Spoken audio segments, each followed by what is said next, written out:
Hey guys, how's it going? Laura with Garden Answer. This is the October garden tour. You guys get to see what the garden looks like when it's going to sleep.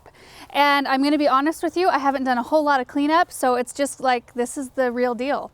I wanted to start up here by the front of the house because this is probably one of my most favorite things that's going on in the garden right now. And I think most of all because I didn't know how it was going to look. I wasn't sure when I placed all of these cabbage in these two areas if I was going to really like, so much in one spot. I don't know, I've never done this before, but I think it turned out so pretty. And when I initially planted them, they did not have this much white in them. They were very, just like a faint white in the center, and they've really, with the cold weather, have just brightened up and broadened out, and they're just looking so great. This is called pigeon white ornamental cabbage. And it's something that I think I will repeat, maybe not in this specific area, but maybe I'll move it around every fall and do something like this. But I've really been enjoying this. And then right behind me, you can see there's a burning bush, actually on this side, that's colored up beautifully. I had to trim that one down in order to see the container. But if you look at that container, I've got super bells in it, super petunias in it, lemon coral sedum, even some potato vine. And they're all doing really, really well. I mean, it could use a little bit of a grooming maybe. I could go up there and pop some leaves off those cabbage, but I think it's protected enough that it's been loving it right there. Because we've had nights as low as, I think the lowest night maybe is 25 so far this fall, and we've got some really cold nights coming this next weekend. Like it feels this week like we're really going to start going into winter. But I've been really happy with that. So let's head toward the Versailles garden. Along the way, you can see that a lot of our trees are already defoliated or they're going for it. So all the leaves down here, we kind of kept up with the leaves in this yard a little bit more than all the rest of them. But then we got to a point where we were like, let's just wait till the rest of them are down and then we'll clean them up, at least out of the grass, because when you get a ton of snow like we do, it's really not great to leave a bunch of leaves right on the grass because it creates snow mold problems and it can kill the grass underneath it. So, you can leave them in flower beds as a good mulch and a good soil conditioner really because the leaves break down. But in the grass, we like to make sure that's pretty cleaned up before snow comes. Okay, let's head up this way. And then you can see the ash tree that I showed you. I think it was maybe in a vlog. Maybe it was the last garden tour. I can't remember. But I showed you guys what this tree looked like when it was in its fall color, and now it's completely gone. But I'm excited because this has got really great branches and it's not too far from the house because the house is just right here. So I can easily go out there and fill bird feeders. I want to hang maybe 3 or 4 bird feeders from that tree because it's really easy to get around and there's not mud. Like this has a flower bed around it. So it's a little harder when it's all wet and snowy and stuff to get in there to hang.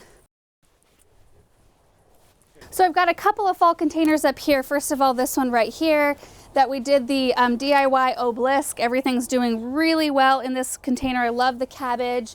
These are really fun to turn on. I kind of wish, I don't know if there's a solar option for lights like this. There probably is. Aaron's shaking his head yes. I probably should have looked into that because I have to physically come out here and turn these on because they're battery pack LED. And while they'll last quite a long time because they're LED, it's kind of a pain to have to come out here to turn them on. So I don't turn them on all that much. If they were solar powered and they could just come on by themselves, that would be great. And then these containers right here, we put together a long time ago. Like they've been up here for a couple of months. Super Petunia Black Cherry, look at that, it's still doing super well. We've got a juniper right here. Now the croton that's in here, ornamental peppers, they don't really like the cold, you can tell. I'm about ready to pull these planters, probably in the next week or so. This is a vertigo pennisetum, which is also kind of cold tender. And then I had a mum in there. So what I'll do is I'll take these into the greenhouse and I will pop the perennials out, which the perennials are the juniper and the mum. Yeah, probably just those two, and I'll either repot them or I'll put them out in the landscape somewhere. Everything else I'll probably just toss. So anyway, but I've really enjoyed them up here. The corn stalks are hanging in there. They have one more day to go. Halloween is tomorrow. As soon as Halloween's over, pumpkins go, corn stalks go. I'm not going to keep those up through November. I decided they're making a huge mess up here and they keep on no matter how much I tie them up, they keep on falling to the side. I don't know. And then we've got up here, we're gonna start moving our wood pile up here because our fireplace is right inside this room here. This is our great room area. So it's really nice to have some wood under cover and close to the house. Otherwise, the rest of the pile is behind our barn. So it gets kind of hard to trek and make trips with wood that far. So we've got a little pile started here. The Artemisia in this pot has done, oh my word, so well.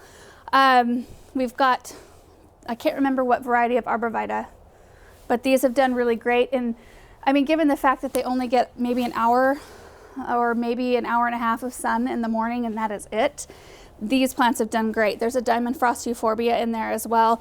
You can tell these are starting to go though. I'm gonna probably have to pull these here pretty quick. But I mean, just beautiful cascading effect. The alyssum, however, is just still going nuts. I haven't gotten in there to cut back the Russian sage yet. Last tour it was still sort of blooming and the honeybees were still on it, but it's time. I could probably cut that back at this point, or I could leave it. It does provide some shelter for birds out here, so I'm not sure what I'm going to do, but the alyssum has just done so well up here. I can't even believe it. It kind of almost took over a little bit too much. Like for a formal garden, I probably should have come in here and trimmed it up a little bit to kind of keep it more tidy so you could see the boxwood hedge that goes around, but I just kind of let it do its thing this year. In fact, I let a lot of things just do their thing this year, just because it's been a strange year being pregnant for most of the growing season. So I have so much more, empathy for pregnant ladies, respect, yes. Huge amount of respect for people who are pregnant, because boy, it is harder to do a lot of the things that you're used to doing, especially when it's gardening. And then right up here, we've got a bunch of pansies that have done really well. In two corners, we have the yellow, and then in two corners, we have what's called Copperfield. Really have enjoyed these. I probably would plant a few more in there. You know, just in the fall when everything's getting cooler out, they don't grow quite as quickly. So they didn't fill in the area as much as maybe I would have liked, but it really doesn't matter. This time of year to have color like this is really nice. And I haven't watered them hardly at all. Like when we very first planted them, I watered them maybe 2 or 3 times. And then after that, maybe they got some sprinkler water a couple of times, but that's it. They just are such easy keepers in terms of annual color. And a lot of times they will survive the winter. If we get a nice layer of snow that kind of insulates them, they'll come back and look really good in the spring. And if they don't come back like the original plant, a lot of times they seed themselves. And so you'll get little pansies around. So I think that this was a really fun thing this fall. The funny thing is though, I ran out of yellow. So actually that corner isn't even complete. I needed, I think I counted, I needed 15 more pansies to complete that, and we couldn't ever order in any more in that color. So it is what it is. Let's go take a look at the pots along the fence line here. Oh, and actually Aaron has started to light up the trees up here. So he floral wraps trees. You guys, I'm so excited to show you because it's so pretty. He has been up in this tree. Like these big branches are all wrapped with lights. I don't know, I think it's maybe, this one's maybe half done. But he's got the house done and a couple, like the gazebo done and the greenhouse done. It should be a really pretty display. So here are the pots. They're looking a little bit sad. This is about the time that we pull petunias in our area. The petunias downtown in the pots still look amazing. I'm not sure what the difference is between here and there. Maybe it's the pot size. Because the pots down there are probably 3 times the size of these pots here.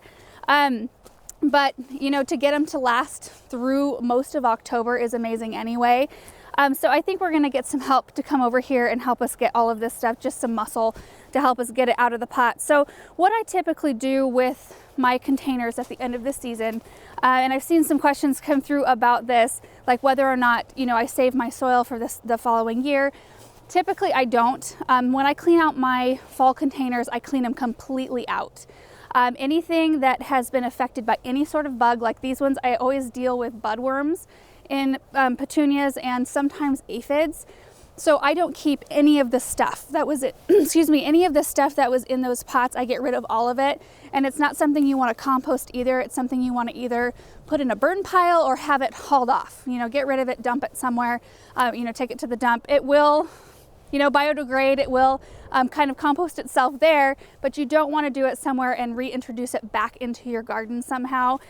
For the pots that didn't have any issues, I still toss everything in the fall, because usually I put fresh soil in the spring, and then I put several like shifts of plants in there. So I do a spring planting, I pull that stuff, and usually there's a little bit of soil left at the bottom, and then I refresh the top, and then I plant my summer stuff, and then do the same thing for fall. So I'm still kind of utilizing the same soil that I used from the beginning of spring, and it's just leached out of all of its nutrients, and there's really nothing left in it for anything to feed on. So I just feel like getting rid of it in the fall, like kind of just starting fresh every spring, is a good thing.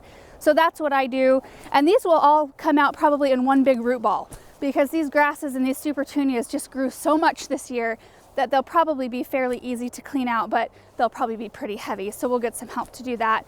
And as far as cleaning the pots, sometimes if it's something that's been affected by bugs, I'll use like a bleach solution, 1 part bleach to 10 parts water, and I'll either put it in a spray bottle or in a bowl and just wipe down the whole pot with that solution, just to kind of sterilize them a little bit. For other pots, I'm not as diligent. Usually I'll just dump the soil, get the most of it out of there, and then just leave them alone. And I don't tend to have any problems with that. So, and I just remembered that these are those self-watering containers from Crescent Garden, which have been amazing this year. And this was kind of a trial year, trying them out in full sun through the whole summer. I'm really happy with how they worked. But to clean these ones out, they actually have a little reservoir. You know, they have a reservoir for all the water, but there's a little drain. So we'll take the cap off the drain, we'll drain all the water out, put the cap back on, and then store them that way. We've got beautiful color on the weeping willow here, and I swear this just changed in the last couple of days. I just took a picture and it was way more green, but it's looking gorgeous. This area we've been working on, you can see the Winecraft black smoke bush. Look at how pretty the yellow is of the fall color with the fall color of the smoke bush and the blue spruce. All of this just together is so pretty. I love it. It's kind of chilly out here today, you guys, and it's breezy. Whew. And these oaks right here, you can see that they are mostly green still. And this whole hedge right here of oak trees, it's the type that the leaves they kind of change a yellow and then they quickly turn brown. And the oaks hold on to the leaves all winter, which I do not like. Because in the springtime, the new growth pushes the old growth out. So, you know, you've got all your fall cleanup done, all your fall leaves, and then spring comes and you're ready for a fresh, clean slate. And then these things drop leaves, not just like all at once. It takes like 2 months for them to drop their leaves. So it's a constant mess. But not only that, we've got 3 of them, I think, that have got something viral going on with them. And I'm not sure if it's something that's going to spread to everything else. So eventually we'll probably replace this hedge of oaks. And if they were healthy, I would probably put up with the leaves, just because they are, you know, nice big trees. And I don't like to just willy-nilly pull stuff out just for the heck of it. But, you know, if I get some plants in here, like some plants that I really like Corinthian lindens, red point maples, things like that I really love, and get them in soon, I will thank myself in 10 years or 15 years. And I won't have wasted that many years putting up with, you know, whatever's going on with these oaks. And I truly don't want whatever is going on with the sick ones to spread. And I don't know. I'm not an arborist. I don't know. I should probably get an arborist out here to take a look. Maybe it's something that we can work on, but they're just huge and a little bit misshapen. Anyway, we kind of went through when we bought the place, we kind of looked at everything that was here, and we decided, you know, what is super old and has things going on with it, what needs to go, so that we can start planting tons of things in their place that are better, you know, like more improved varieties of things.